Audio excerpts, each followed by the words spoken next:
Dans Sage 100 gestion de production, la qualité se retrouve dans trois principales fonctionnalités: le dossier qualité, le contrôle qualité et la traçabilité. Dans la première fonctionnalité, qui est la gestion des dossiers de non-conformité, l'objectif est d'avoir un suivi complet des dossiers qualité et des actions d'amélioration continue. Prenons un exemple avec un retour client. Nous avons créé ce dossier et nous avons renseigné les différents éléments constitutifs de cette non-conformité. Ainsi, on constate que c'est une erreur de couvercle, ça concerne tel client, telle référence article, tel numéro de commande. On va pouvoir également retrouver dans ce dossier qualité l'ensemble des anomalies que nous avons constatées. En l'occurrence ici, il y en a une.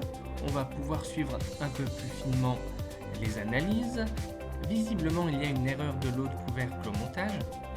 Dans cette partie, nous allons retrouver les actions qui ont été mises en œuvre pour corriger l'anomalie et pour garantir que cette anomalie ne se reproduira plus. Et nous allons pouvoir aussi planifier différentes tâches à l'intérieur de ces actions. On retrouve ainsi un diagramme de Gantt avec les sous-tâches à réaliser et puis leur positionnement dans le temps et leur état d'avancement.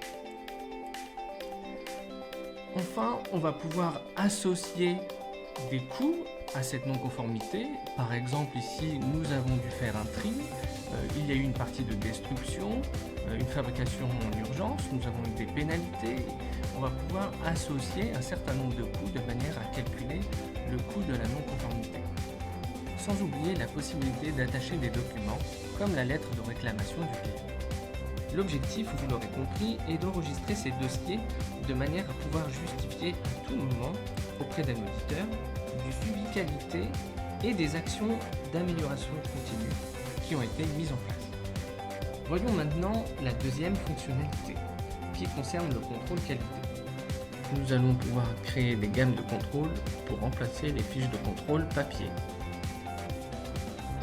Chaque gamme est constituée d'une en-tête et d'une liste de questions. Ici, on demande au contrôleur de vérifier le nombre de composants, l'adéquation avec la liste à servir et les péremptions. Si on regarde la première question, on a la possibilité de définir le type de réponse attendue. Un nombre, une date, un oui/non, etc. Une fois les questions définies, on associe les gammes à un ou plusieurs articles, comme ici la confiture de fraises.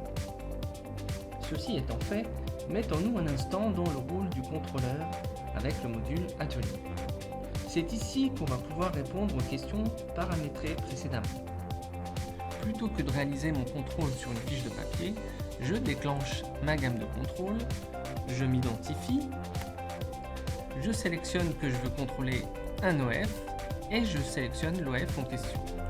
À partir de là, j'ai la liste de tous les contrôles associés à l'OF, notamment le premier, qui est le contrôle de la matière première. Dès lors que j'ai sélectionné mon contrôle, les questions préparamétrées s'affichent à l'écran et je n'ai plus qu'à y répondre. Ici, il me demande combien de matières premières avez-vous vérifié. Je saisis 7 et je valide. Avez-vous vérifié l'adéquation de chaque matière avec la liste d'OF? Oui. Confirmez-vous avoir vérifié les dates de péremption de chaque matière première? Oui, je confirme. Et enfin, je confirme l'ensemble de ma saisie. J'ai ainsi réalisé mon contrôle sans passer par l'étape de papier, garantissant ainsi que l'OF a bien été contrôlé et qu'on peut poursuivre dans le processus de fabrication. Nous allons maintenant pouvoir retrouver ce contrôle dans la liste des relevés qualité. On retrouve les principales informations, la référence article, le salarié qui a réalisé le contrôle, la date telle heure, la liste des questions et la liste des réponses apportées. La troisième fonctionnalité de la qualité est la traçabilité. Cette fonctionnalité permet d'interroger un lot de manière à visualiser sa traçabilité. Je saisis mon numéro de lot, je sélectionne la référence article concernée, ici c'est du jus de citron, c'est une matière première, et je peux ainsi visualiser cet écran. À gauche, nous avons le parcours de consommation du numéro de lot. Je vois ainsi que mon numéro de lot 1, qui est du jus de citron, a été utilisé, consommé pour faire de la confiture de fraises dans le lot est 1. Un autre lot de fabrication, c'est le 11, 13, etc. Je peux également constater immédiatement que mon lot numéro 1 de confiture de fraises a lui-même été utilisé pour faire un kit de confiture numéro 19. Je peux ainsi suivre l'évolution de mon numéro de lot de matière première dans le temps à travers l'ensemble des consommations et à tous les niveaux de nomenclature. À droite, j'ai un peu plus de détails sur le lot en question. Ici, j'ai la quantité restante, la date d'entrée, les dates de péremption. J'ai une autre vision un peu plus complète de toutes les consommations que j'ai pu en faire. Je vois par exemple la quantité, les dates et l'heure d'utilisation.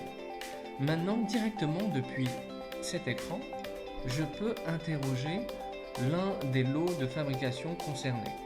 Si je clique sur confiture de fraises, lot numéro 1, j'ai également quelques informations, quelques détails sur le lot.